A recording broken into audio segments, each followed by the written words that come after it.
ಒಂದ್ ಕಡೆ ಕಾಂಗ್ರೆಸ್ನಲ್ಲಿ ಕುರ್ಚಿ ಕಿತ್ತಾಟ ನಡೀತಾ ಇದ್ರೆ ಇತ್ತ ಕಡೆ ಬೆಳಗಾವಿ ಅಧಿವೇಶನಕ್ಕೆ ಬಿಜೆಪಿ ಮತ್ತು ಜೆಡಿಎಸ್ ಸಜ್ಜಾಗ್ತಾ ಇದೆ. ಒಂದ್ ಕಡೆ ಕುರ್ಚಿ ಕಿತ್ತಾಟ, ಇನ್ನೊಂದೆಡೆ ತಯಾರಿ. ಬೆಳಗಾವಿಯ ಅಧಿವೇಶನಕ್ಕೆ ಬಿಜೆಪಿ ಮತ್ತು ಜೆಡಿಎಸ್ ಸಜ್ಜಾಗ್ತಾ ಇದೆ.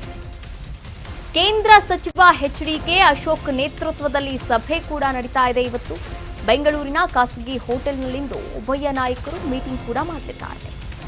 ನೋಡಿ, ಸಿಎಂ ಸಿದ್ದರಾಮಯ್ಯ ಅವರು ಹಾಗೆ ಡಿಸಿಎಂ ಡಿ.ಕೆ. ಶಿವಕುಮಾರ್ ಅವರು ಕಾಂಗ್ರೆಸ್ನ ಸಿಎಂ, ಮುಂದಿನ ಸಿಎಂ ಯಾರು ಎನ್ನುವಂತಹ ಕುರ್ಚಿ ಕಿತ್ತಾಟದಲ್ಲಿದ್ರೆ, ಇನ್ನೊಂದು ಕಡೆ ಆಡಳಿತಾರೂಢ ಸರ್ಕಾರವನ್ನ ಯಾವ ರೀತಿ ಮಣಿಸಬೇಕು ಈ ಒಂದು ಬೆಳಗಾವಿಯ ಚಳಿಗಾಲದ ಅಧಿವೇಶನದಲ್ಲಿ ಎನ್ನುವ ಬಗ್ಗೆ ಬಿಜೆಪಿ ಮತ್ತು ಜೆಡಿಎಸ್ ನಾಯಕರು ಸಜ್ಜಾಗ್ತಾ ಇದ್ದಾರೆ, ಪ್ರಿಪೇರ್ ಆಗ್ತಾ ಇದ್ದಾರೆ.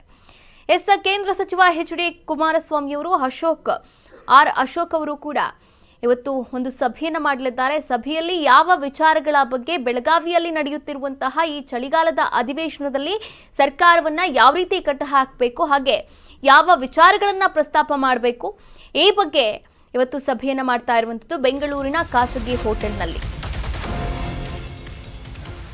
ಹಲವು ವಿಷಯಗಳನ್ನ ಮುಂದಿಟ್ಟು ಹೋರಾಟಕ್ಕೆ ಮೈತ್ರಿ ರೆಡಿಯಾಗಿದೆ.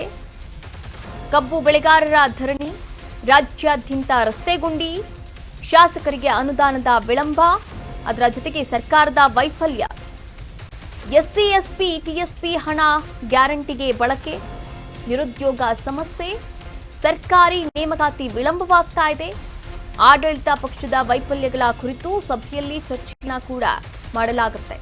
ಅಧಿವೇಶನದಲ್ಲಿ ಸರ್ಕಾರವನ್ನ ಕಟ್ಟಿ ಹಾಕುವ ಬಗ್ಗೆ ಮಾತುಕತೆ ನಡೆಸಲಾಗುತ್ತೆ. ಬಿಜೆಪಿಯ ಅಧ್ಯಕ್ಷ ಬಿವೈ ವಿಜಯೇಂದ್ರ, ಛಲವಾದಿ ನಾರಾಯಣ ಸ್ವಾಮಿ, ಸಿಟಿ ರವಿ ಸೇರಿದಂತೆ ಮೈತ್ರಿಯ ನಾಯಕರು ಸಭೆಯಲ್ಲಿ ಉಪಸ್ಥಿತರಿರ್ತಾರೆ. ಹಾಗಾದ್ರೆ ಬಿಜೆಪಿ ಮತ್ತು ಜೆಡಿಎಸ್ ಯಾವ ವಿಚಾರಗಳನ್ನ ಇವತ್ತು, ಅಂದ್ರೆ ನೋಡಿ, ಚಳಿಗಾಲದ ಅಧಿವೇಶನ ಇನ್ನೇನು ಸ್ಟಾರ್ಟ್ ಆಗಲಿದೆ. ಆ ಚಳಿಗಾಲದ ಅಧಿವೇಶನದಲ್ಲಿ ಯಾವ್ಯಾವ ವಿಚಾರಗಳನ್ನ ಪ್ರಸ್ತಾಪ ಮಾಡಬೇಕು. ಈಗಾಗಲೇ ಕಬ್ಬು ಬೆಳೆಗಾರರು ಹೋರಾಟವನ್ನ ಮಾಡಿದ್ರು. ಈ ಹೋರಾಟದ ಬಗ್ಗೆಯೂ ಕೂಡ ಪ್ರಸ್ತಾಪವನ್ನ ಮಾಡಲಿದ್ದಾರೆ. ಅದರ ಜೊತೆಗೆ ಬರೀ ಬೆಂಗಳೂರು ಮಾತ್ರವಲ್ಲ, ಇಡೀ ರಾಜ್ಯಾದ್ಯಂತ ರಸ್ತೆಯ ಗುಂಡಿಗಳ ಒಂದು ಪರಿಸ್ಥಿತಿ ನಿಜಕ್ಕೂ ಕೂಡ ಅಮಾನವೀಯ ಅಂತಾನೆ ಹೇಳ್ಬೋದು. ಎಷ್ಟೋ ಆಕ್ಸಿಡೆಂಟ್ಗಳಾಗ್ತಾ ಇದೆ, ಸಾವು ನೋವುಗಳಾಗ್ತಾ ಇದೆ. ಈ ಬಗ್ಗೆಯೂ ಕೂಡ ಚರ್ಚೆಯನ್ನು ಮಾಡಲಿದ್ದಾರೆ.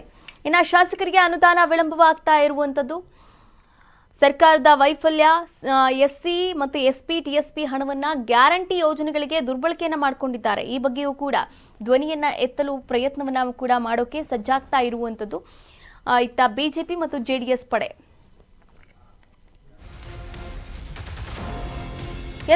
ಈ ಬಗ್ಗೆ ಇನ್ನಷ್ಟು ಮಾಹಿತಿಯನ್ನ ನೀಡ್ತಾ ಹೋಗ್ತಾರೆ ನಮ್ಮ ಪ್ರತಿನಿಧಿ ಕಿರಣ್ ಕಾನ್ಮನೆ, ಡೆಸ್ಕ್ ಲೈವ್ ಇಂದ ಜಾಯ್ನ್ ಆಗ್ತಾ ಇದ್ದಾರೆ. ಕಿರಣ್ ಕಾನ್ಮನೆ, ನೋಡಿ, ಈಗಾಗಲೇ ಕಾಂಗ್ರೆಸ್ನಲ್ಲಿ ಕುರ್ಚಿ ಕಿತ್ತಾಟ ನಡೀತಾ ಇದೆ. ಆದರೆ ಜೆಡಿಎಸ್ ಮತ್ತು ಬಿಜೆಪಿ ಒಟ್ಟಾಗಿ ಸರ್ಕಾರದ ವೈಫಲ್ಯಗಳು ಏನಿದೆ ಆ ಬಗ್ಗೆ ಚರ್ಚೆಯನ್ನ ಕೂಡ ಮಾಡೋಕೆ ಮುಂದಾಗಿರುವಂಥದ್ದು. ಇವತ್ತು ಸಭೆಯನ್ನ ಕೂಡ ನಡೆಸ್ತಾ ಇದ್ದಾರೆ. ಹಾಗೆ ಬೆಳಗಾವಿಯ ಅಧಿವೇಶನಕ್ಕೂ ಕೂಡ ರೆಡಿ ಆಗ್ತಾ ಇರುವಂಥದ್ದು. ಏನೆಲ್ಲ ಅಪ್ಡೇಟ್ಸ್ ಇದೆ ಈ ಕುರಿತಂತೆ ಕಿರಣ್?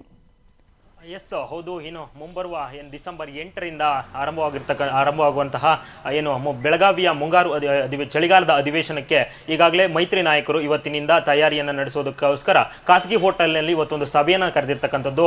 ಸಭೆಯಲ್ಲಿ ಬಹಳ ಪ್ರಮುಖವಾಗಿ ವಿಚಾರಗಳ ಬಗ್ಗೆ ಚರ್ಚೆಯನ್ನು ಮಾಡುವಂತಹ ಎಲ್ಲ ಸಾಧ್ಯತೆಗಳು ಕಂಡು ಬರ್ತಾ ಇರುವಂಥದ್ದು. ಅಶೋಕ್ ಆಗಿರ್ಬೋದು ಮತ್ತು ಜೆಡಿಎಸ್ನ ಕೇಂದ್ರ ಸಚಿವರಾಗಿರ್ತಕ್ಕಂಥ ಕುಮಾರಸ್ವಾಮಿ ಅವರ ನೇತೃತ್ವದಲ್ಲಿ ಇವತ್ತು ನಡೆಯುವಂಥ ಸಭೆಯಲ್ಲಿ ಸರ್ಕಾರದ ದುರಾಡಳಿತ ಮತ್ತು ವೈಫಲ್ಯದ ಕುರಿತು ಬಹಳ ಪ್ರಮುಖವಾಗಿ ಚರ್ಚೆಯನ್ನು ಮಾಡುವಂತಹ ಸಾಧ್ಯತೆಗಳು ಕಂಡು ಬರ್ತಾ ಇದೆ. ಯಾಕಂತ ಹೇಳಿದ್ರೆ, ಸರ್ಕಾರ ಈ ಹಿಂದೆ ಒಂದು ರೀತಿಯಲ್ಲಿ ಎಸ್ಸಿಪಿ ಟಿಎಸ್ಪಿ ಹಣದ ದುರ್ಬಳಕೆ ಆಗಿರ್ಬೋದು, ಗ್ಯಾರಂಟಿ ಯೋಜನೆಗಳನ್ನು ಸರಿಯಾಗಿ ಅನುಷ್ಠಾನ ಮಾಡುವಂತಹ ಆಗಿರ್ತಕ್ಕಂಥದ್ದು, ಬೆಂಗಳೂರಿನ ರಸ್ತೆ ಗುಂಡಿಗಳಾಗಿರ್ಬೋದು, ಶಾಸಕರಿಗೆ ಅನುದಾನವನ್ನು ಕೊರತೆ, ಇವೆಲ್ಲ ವಿಚಾರಗಳನ್ನು ಕುರಿತಂತೆ ಆಡಳಿತ ಪಕ್ಷವಾಗಿರ್ತಕ್ಕಂಥ ಕಾಂಗ್ರೆಸ್ ಅನ್ನ ಒಂದು ರೀತಿಯಲ್ಲಿ ಇಕ್ಕಟ್ಟಿಗೆ ಸಿಲುಕಿಸುವಂತಹ ಎಲ್ಲ ಕೆಲಸಗಳನ್ನ ಬಗ್ಗೆ ಚರ್ಚೆಯನ್ನು ಮಾಡುವಂತಹ ಎಲ್ಲ ಸಾಧ್ಯತೆಗಳು ಇರುವಂಥದ್ದು. ಈ ಹಿಂದೆ ಬಿಜೆಪಿ ಮತ್ತು ಜೆಡಿಎಸ್ ನಾಯಕರುಗಳ ಒಂದು ಏನು ಮೈತ್ರಿಯಲ್ಲಿ ಒಂದಿಷ್ಟು ಭಿನ್ನಾಭಿಪ್ರಾಯಗಳು ಕಂಡು ಬಂದಿದ್ದು ಅಂತಕ್ಕಂಥ ಹೇಳಿಕೆಗಳು ಸಹ ರಾಜಕೀಯ ವಲಯದಲ್ಲಿ ಚರ್ಚೆ ಆಗಿತ್ತು. ಯಾಕಂತ ಹೇಳಿದ್ರೆ, ಹಿಂದೆ ನಡೆದಿರ್ತಕ್ಕಂಥ ಅಧಿವೇಶನಗಳಲ್ಲಿ ಮೈತ್ರಿ ನಾಯಕರುಗಳು ಆಡಳಿತ ಪಕ್ಷವನ್ನ ಮೈತ್ರಿ ನಾಯಕರ ನಡುವೆ ಒಂದಿಷ್ಟು ಸಮನ್ವಯತೆ ಕೊರತೆ ಇತ್ತು. ಇದರ ವಿಚಾರವಾಗಿ ಒಂದಿಷ್ಟು ಕಾಂಗ್ರೆಸ್ ನಾಯಕರುಗಳು ಸಹ ಇದೇ ವಿಚಾರವಾಗಿ ಮಾತಾಡಿದ್ರು. ಅಂದ್ರೆ ವಿರೋಧ ಪಕ್ಷವಾಗಿ ಎರಡು ಪಕ್ಷಗಳು ನಮ್ಮನ್ನ ಒಂದು ರೀತಿಯಲ್ಲಿ ಯಾವುದೇ ರೀತಿಯಲ್ಲಿ ಅವ್ರ ಮಧ್ಯೆ ಸಮನ್ವಯತೆ ಇಲ್ಲ ಅಂತಕ್ಕಂಥ ಹೇಳಿಕೆಗಳನ್ನ ನೀಡಿದ್ರು. ಇದೆಲ್ಲದರ ನಡುವೆ ಇವತ್ತು ನಡೆಯುವಂಥ ಸಭೆಯಲ್ಲಿ ಏನೆಲ್ಲ ವಿಚಾರಗಳನ್ನು ಚರ್ಚೆ ಮಾಡಿ ಮುಂಬರುವಂತಹ ಬೆಳಗಾವಿ ಅಧಿವೇಶನಕ್ಕೆ ಯಾವೆಲ್ಲ ವಿಚಾರವಾಗಿ ಚರ್ಚೆಯನ್ನು ನಡೆಸಿ ಒಂದು ರೀತಿ ಪೂರ್ವ ತಯಾರಿಯನ್ನ ಮಾಡ್ಕೊಳ್ತಾರೆ ಅಂತಕ್ಕಂಥದ್ದು ಬಹಳ ಕುತೂಹಲಕ್ಕೆ ಇವತ್ತಿನ ಸಭೆ ನೀಟ್ಟಿರ್ತಕ್ಕಂಥದ್ದು. ಕಾವ್ಯ, ತಮ್ಮೆಲ್ಲ ಡೀಟೇಲ್ಸ್ಗಾಗಿ ಧನ್ಯವಾದಗಳು.